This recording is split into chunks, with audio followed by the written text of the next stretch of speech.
We're joined now by Peaches James Keaton. Peaches, thank you very much for your time. And I want to start this conversation by asking you a little bit about the beginning. How did you get involved with softball? How did that all start for you? Yeah, and thanks for having me here. It's great. My mom used to play slow pitch softball. Then we had a family team back in the day, and they were really involved, and she really loved it. And so she was really the one that first got me involved in softball. And I started when I was 10 years old, and I didn't like it at first. I did not like it. Volleyball actually was my sport of choice. And softball I didn't like very much at first. But the more and more I played, the more and more practice, like with my mom, going out in the backyard and pitching and things like that, the more it grew on me and the better I got because I wasn't very good when I started either. So yeah, then I became to just really, really love the sport. Yeah, what did your mom teach you? Was she teaching you pitch grips and pitches, or how did that work with her lessons? Yeah, she didn't really, because she was never a fast pitch pitcher herself. So she wasn't really teaching me that. So we did, once I would go to different camps, different clinics and things like that, she was very attentive in those. And she would pay attention to what they were teaching me so that she could take it back and make sure that I'm practicing what they were teaching me. And so she was really learning alongside of me, and she was really integral, especially when I was little and didn't really always want to practice, didn't want to go out there, wasn't maybe always paying attention, but she was always there to help me make sure that I was doing kind of what I was taught and helping me through. One thing I noticed is you had such an illustrious high school career. You might not have began as well as you had hoped when you were a very young girl, but you really developed in high school. And she obviously had that impact. But I also noticed that you had such a low ERA and hitters, really weren't touching you at all. You had a chance to go virtually anywhere in the country. Why was it so important for you to stay at home in Nebraska? So I had really grown up going to the Nebraska softball camps and clinics, and I had really known Rhonda Ravel and Lori Sipple since I was about 12 years old.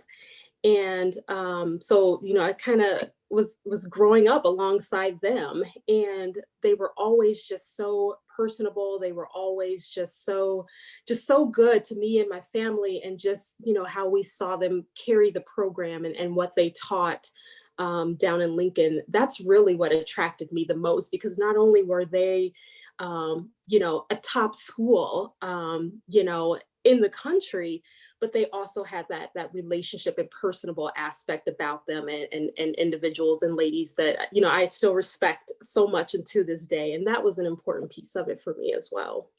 Yeah, I mentioned how strong you were in high school. I saw somewhere that you had a .13 ERA for your entire high school career, which is just unreal. I mean, you basically allowed like 2 runs your entire high school career. That's wild.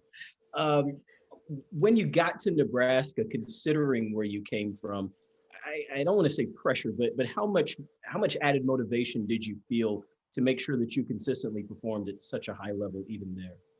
It definitely did at the time feel like pressure, especially going in my freshman year, because one, I've grown up in this state, and, so, there was a lot of eyes, I would say, on me as I transitioned over to Nebraska. So I did feel, a little bit of that pressure and a little bit of that, self-doubt, even a little bit, to say, hey, do you deserve to be in that position? Can you play D1 softball? Can you compete with the best of the best?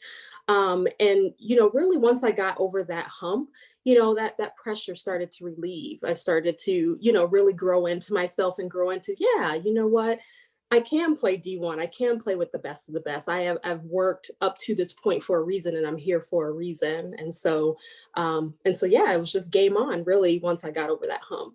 Yeah. Now, of course, at the time, Nebraska was not in the Big Ten. It was in another conference. You faced teams like Texas and Texas Tech and Texas A&M and M and Oklahoma State and some of these schools, and even the LSU's and Alabama's in non-conference play. What did it mean to see how well you were competing with that top competition when you had those opportunities?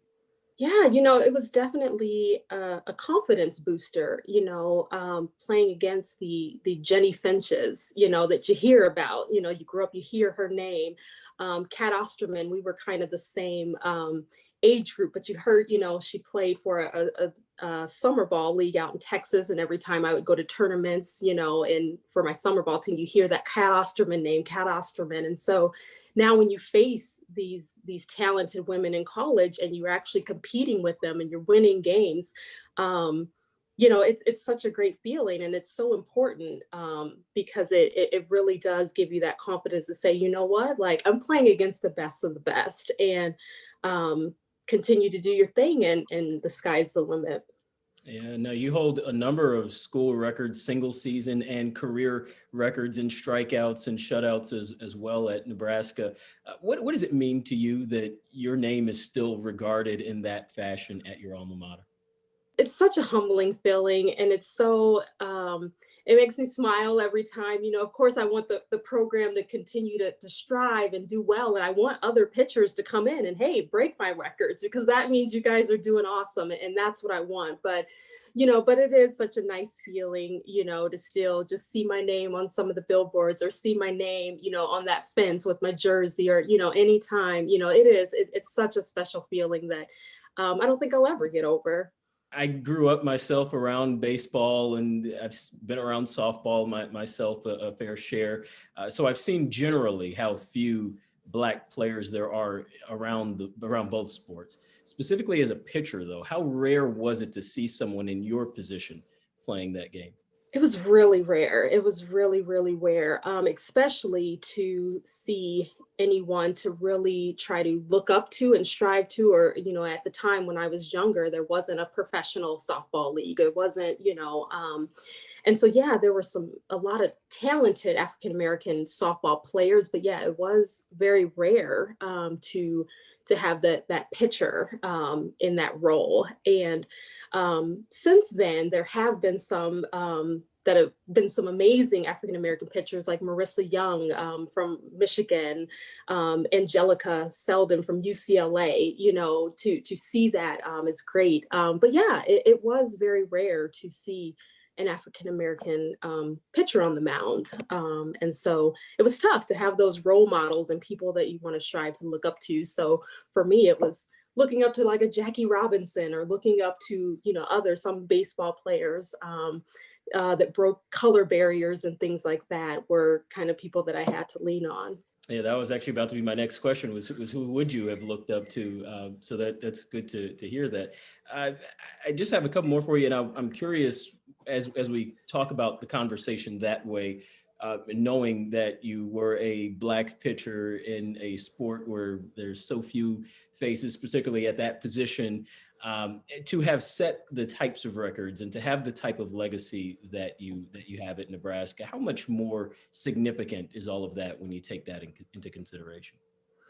Yeah, I think when I first started out and first, started to do well in high school and things like that, I didn't really think of it that way, really, until I was starting to get older, 17, 18, 19 years old, to really understand the impact that not only, was I having on the sport as a whole, but for the African American community, and to see an African American in a role that, was dominated by Caucasian females, at the time, and a little bit still is. And so it means a lot. It means, I know that a lot of times when I was younger, I would hear kids would say, "Oh, you play softball?" And I would tell them that softball, really, like, not basketball, not, those stereotypical things. And it was like, I want to break down some of those stereotypes and break down that, no, there's not, we're not just in a box. There's not just certain sports. Like, no, like, African Americans, can do whatever that they want to do. And so it took a while to get there, but I finally was recognizing that the importance, of that representation, that I was a part of that I'm teaching my kids now, of how representation does matter, and to see individuals, in high places that we haven't seen them before, that I'm part of that, to see an African American that can excel at softball, and in the pitching role. So it's important, and it means a lot. How are you connected to the sport of softball now? So I do still do some kind of pitching things here and there, teaching little ones, pitching lessons, still connected with Nebraska softball. Still, I'm actually going to be on a call with them and their new team, the upcoming team tomorrow. And so I do, still love the sport so much to be connected in any way I can be. I love it. That's really cool. Could you also tell me what is it that you're doing with your life these days? What does life look like for you now, Peaches? Yeah, so I am actually, I work for a not-for-profit insurance company. It's called Woodman Life here in Omaha. So I am what's called a Scrum Master. So it's like being a coach in a sense of a team, helping them to, collaborate and work together and deliver value to our business and our members. So yeah, that's what I'm doing. And I have two little ones, an 11-year-old and 3-year-old that also keep me very busy. So yeah, life's good. Life is very good, it sounds like. Last question for you. How does it feel to be considered a pioneer?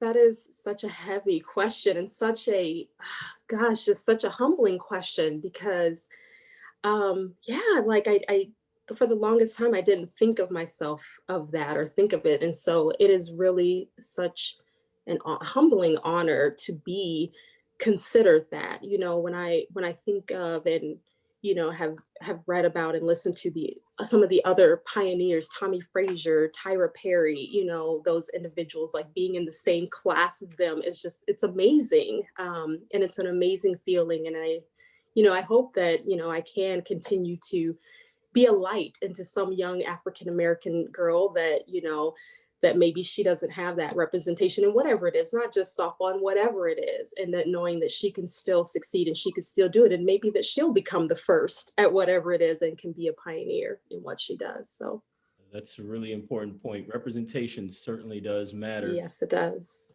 Peaches James Keaton, I really appreciate you for your time. Thank you so much for talking to us. Thank you for having me. Appreciate it.